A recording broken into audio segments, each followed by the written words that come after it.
اعوذ باللہ من الشیطان الرجیم بسم اللہ الرحمن الرحیم رب اشرح لی صدری ویسر لی امری واحلل عقدۃ من لسانی یفقہوا قولی اللہم صلی علی محمد وعلی آل محمد کما صلیت علی ابراہیم وعلی آل ابراہیم انک حمید مجید اللہم بارک علی محمد وعلی آل محمد کما بارکت علی ابراہیم وعلی آل ابراہیم انک حمید مجید۔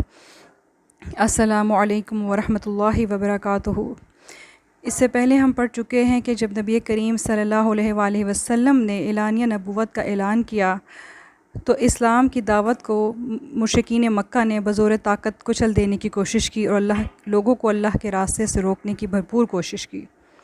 چنانچہ انہوں نے مسلمانوں کو مختلف طرح سے تعذیب اور تکلیفیں دینا شروع کر دیں۔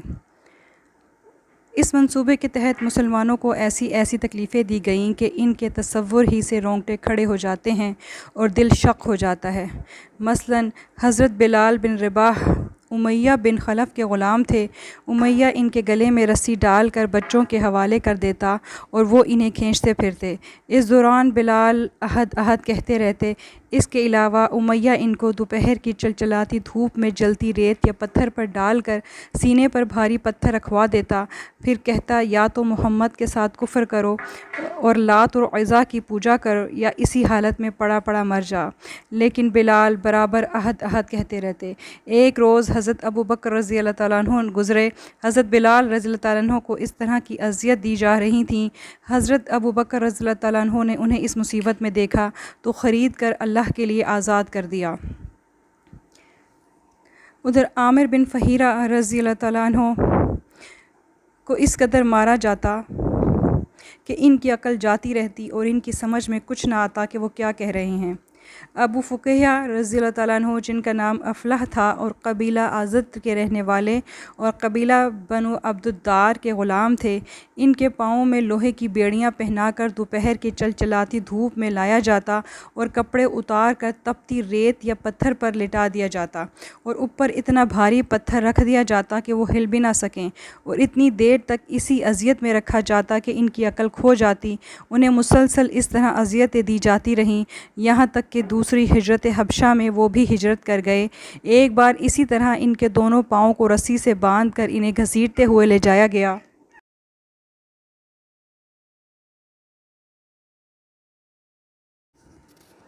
اور جلتی زمین پر ڈال کر اس طرح ان کا گلا گھونٹ دیا گیا، یوں لگتا تھا جیسے مر گئے ہیں۔ اسی دوران میں حضرت ابو بکر رضی اللہ تعالیٰ عنہ وہاں سے گزرے تو انہیں بھی خرید کر اللہ کے لیے آزاد کر دیا۔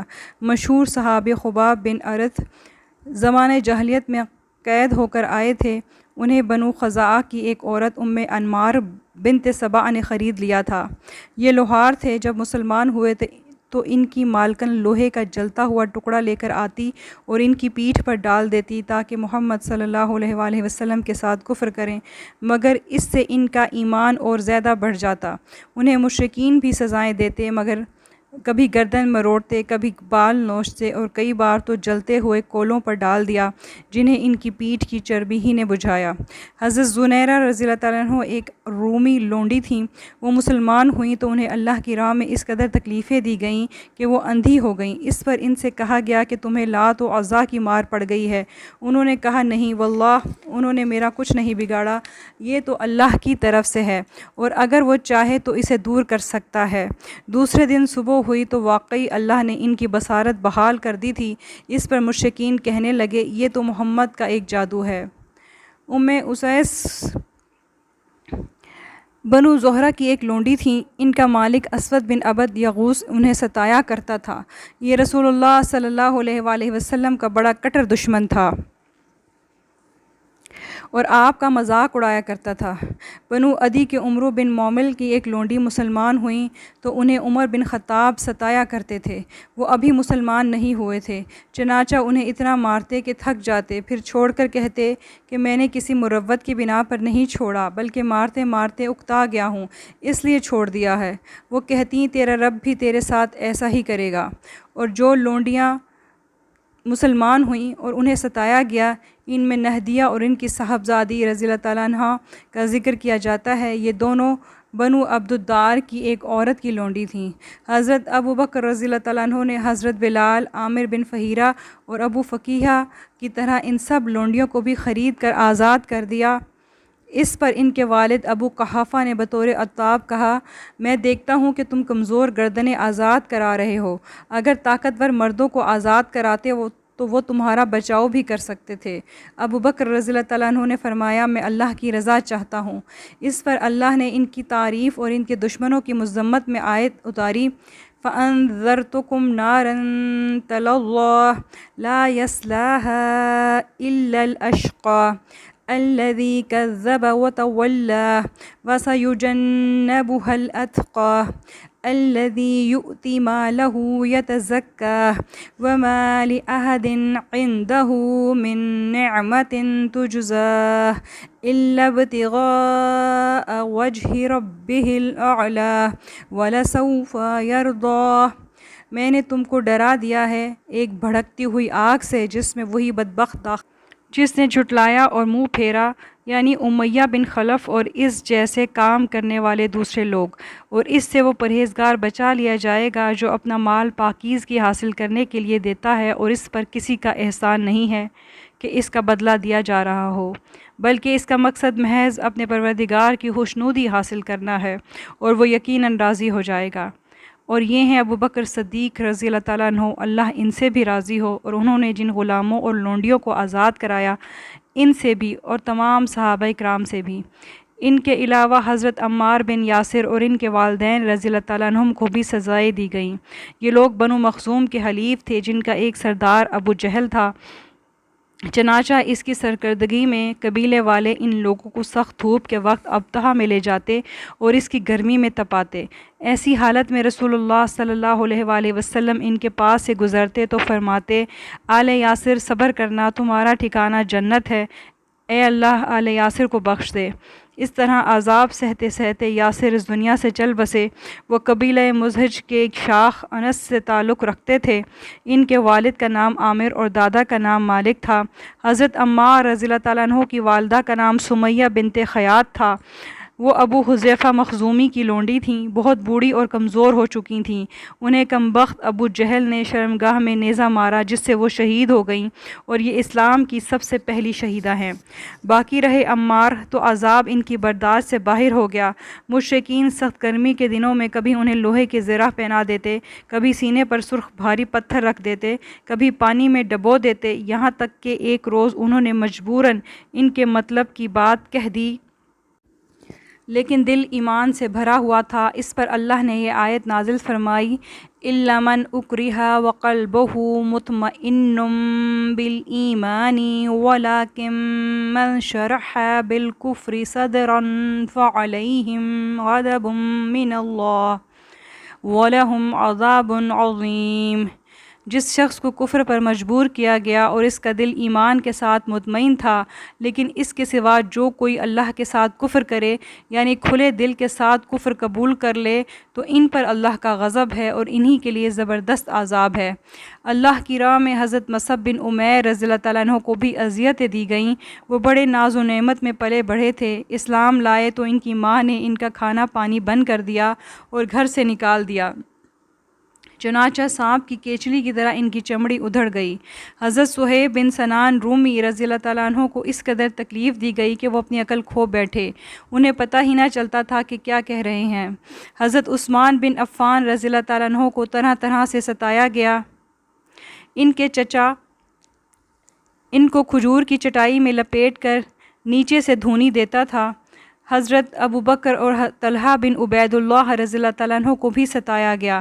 نوفل بن خلید نے، اور کہا جاتا ہے کہ طلحہ بن عبید اللہ کے بھائی عثمان بن عبید اللہ نے دونوں کو پکڑ کر ایک ہی رسی میں باندھ دیا تھا تاکہ نماز پڑھنے اور دین پر عمل پیرا ہونے سے باز رہیں، مگر ان دونوں حضرات نے اس کی بات نہ مانی۔ پھر اس نے حیرت سے دیکھا کہ دونوں کھلے ہوئے ہیں اور نماز پڑھ رہے ہیں۔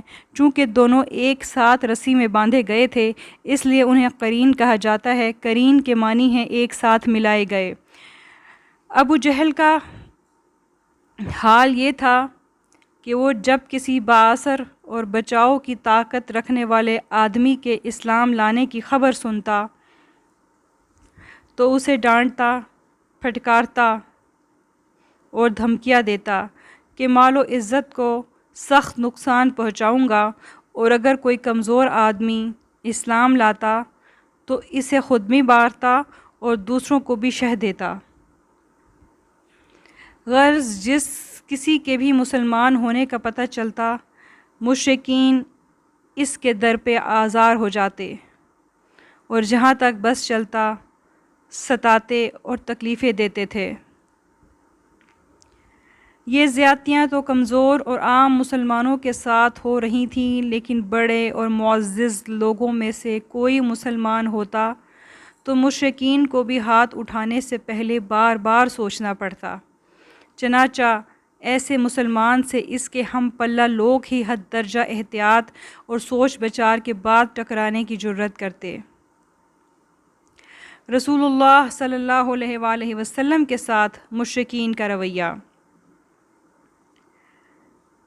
جہاں تک رسول کریم صلی اللہ علیہ وآلہ وسلم کا تعلق ہے تو اللہ تعالیٰ نے آپ کو ایسا رعب و شرف و وقار دے رکھا تھا کہ لوگ زیادتی کی جرات نہ کر پاتے تھے۔ مزید برآں آپ کو ابو طالب کی حمایت و حفاظت بھی حاصل تھی۔ وہ قریش کے ایک عظیم سردار تھے، ان کی بات مانی جاتی تھی اور ان کی ذمہ داری کا احترام کیا جاتا تھا۔ اسے توڑنے کی جرات کسی میں نہ تھی۔ یہ بنو عبد مناف کے چوٹی کے انسان تھے اور قریش بلکہ سارا عرب اس خاندان کو عزت اور احترام کی نظر سے دیکھتا تھا۔ اس لیے آپ کے اس تعلق سے مشرکین مجبور تھے کہ کوئی پرامن قدم اٹھائیں۔ چنانچہ انہوں نے ابو طالب سے گفت و شنید کا راستہ اپنایا، مگر کس قدر سختی اور چیلنج کے ساتھ۔ قریش اور ابو طالب کے درمیان گفتگو۔ قریش کے اشراف ابو طالب کے پاس آئے اور ان سے کہا، آپ کا بھتیجا ہمارے خداؤں کو برا بھلا کہتا ہے، ہمارے دین پر عیب لگاتا ہے، ہمیں بیوقوف ٹھہراتا ہے اور ہمارے باپ دادا کو گمراہ کہتا ہے، لہٰذا یا تو آپ اسے روکیں یا ہمارے اس کے بیچ سے ہٹ جائیں، کیونکہ آپ بھی تو ہماری ہی طرح اس سے الگ دین پر ہیں، ہم اس سے نبٹ لیں گے۔ جواب میں ابو طالب نے نرمی سے بات کی اور انہیں خوش اسلوبی سے واپس کر دیا۔ چنانچہ وہ واپس چلے گئے اور رسول اللہ صلی اللہ علیہ وآلہ وسلم اللہ کے دین پر کھلم کھلا کاربند رہ کر اس کی تبلیغ کرتے رہے۔ ابو طالب کو قریش کی دھمکی اور چیلنج۔ مگر جب قریش نے دیکھا کہ نبی صلی اللہ علیہ وآلہ وسلم اپنے کام اور تبلیغ میں لگے ہوئے ہیں تو وہ مزید صبر نہ کر سکے۔ انہوں نے باہم بڑی چیمگوئیاں اور شکوے کیے، پھر ابو طالب کے پاس جا کر عرض گزار ہوئے، ابو طالب، آپ ہم میں عمر رسیدہ ہیں اور شرف و منزلت رکھتے ہیں، ہم نے آپ سے عرض کی تھی کہ اپنے بھتیجے کو منع کریں، مگر آپ نے منع نہیں کیا۔ بخدا ہم یہ برداشت نہیں کر سکتے کہ ہمارے باپ دادا کو برا بھلا کہا جائے، ہمیں بیوقوف قرار دیا جائے اور ہمارے معبودوں پر عیب لگائے جائیں، لہٰذا یا تو آپ اسے منع کریں یا پھر ہم آپ کے اور اس کے مقابلے کے لیے نکل آئیں گے اور اس وقت تک نہیں ٹلیں گے جب تک کہ ایک فریق کا خاتمہ نہ ہو جائے۔ یہ کہہ کر وہ لوگ واپس چلے گئے۔ ابو طالب کو یہ دھمکی اور چیلنج بڑا بھاری محسوس ہوا۔ انہوں نے آپ صلی اللہ علیہ وآلہ وسلم کو بلا کر ان کی بات سنائی اور کہا، آپ مجھ پر اور اپنے آپ پر رحم کرو اور میری طاقت سے زیادہ مجھ پر بوجھ نہ ڈالو۔ جب رسول اللہ صلی اللہ علیہ وآلہ وسلم نے ان کی یہ کمزوری دیکھی تو فرمایا، چچا جان، واللہ اگر یہ لوگ میرے دائیں ہاتھ پر سورج اور بائیں ہاتھ پر چاند بھی رکھ دیں کہ میں اس کام کو چھوڑ دوں تب بھی چھوڑ نہیں سکتا، یہاں تک کہ یا تو اللہ اس دین کو غالب کر دے یا میں اسی راہ میں ہلاک ہو جاؤں۔ اس کے بعد آپ صلی اللہ علیہ وآلہ وسلم کے آنسو نکل آئے۔ یہ دیکھ کر ابو طالب کی محبت اور قوت ارادی پلٹ آئی۔ انہوں نے کہا، بھتیجے جاؤ، جو کہنا ہے کہو، واللہ میں تمہیں کبھی کسی بھی وجہ سے چھوڑ نہیں سکتا۔ قریش کی عجیب و غریب تجویز اور ابو طالب کا دلچسپ جواب۔ قریش نے دیکھا کہ یہ ان کی دھمکی کارگر نہیں ہوئی، کیونکہ رسول اللہ صلی اللہ علیہ وآلہ وسلم اپنا کام کیے جا رہے ہیں اور ابو طالب ان کی مدد پر ڈٹے ہوئے ہیں، جس کا مطلب یہ ہے کہ ان کو اپنے بھتیجے کی مدد کے مقابلے میں قریش کی عداوت اور جدائی منظور ہے اور وہ لڑنے بھڑنے کے لیے تیار ہیں۔ اس لیے قریش کو ذرا توقف و تأمل کرنا پڑا اور وہ دیر تک مشورہ کرتے رہے۔ آخر انہیں ایک عجیب و غریب تجویز سوچی۔ قریش میں ایک شخص عمارہ بن ولید تھا، بڑا خوبصورت اور بانکا نوجوان اور جوانوں کا سردار۔ یہ لوگ اسے ساتھ لے کر ابو طالب کے پاس آئے اور کہا، ابو طالب، اس نوجوان کو ہم سے لے لیجئے اور اسے اپنا لڑکا قرار دے دیجئے۔ آپ اس کی مدد بھی کیجئے اور دیت بھی لیجئے، اور ہمیں اس کے بدلے اپنا بھتیجا دے دیجئے جو آپ کے دین اور آپ کے باپ دادا کے دین کا مخالف ہے، اور جس نے آپ کی قوم میں پھوٹ ڈال رکھی ہے اور ان کی عقلوں کو معوف قرار دے رکھا ہے۔ ہم اسے لے جا کر قتل کریں گے، بس یہ ایک آدمی کے بدلے ایک آدمی کا معاملہ ہوا۔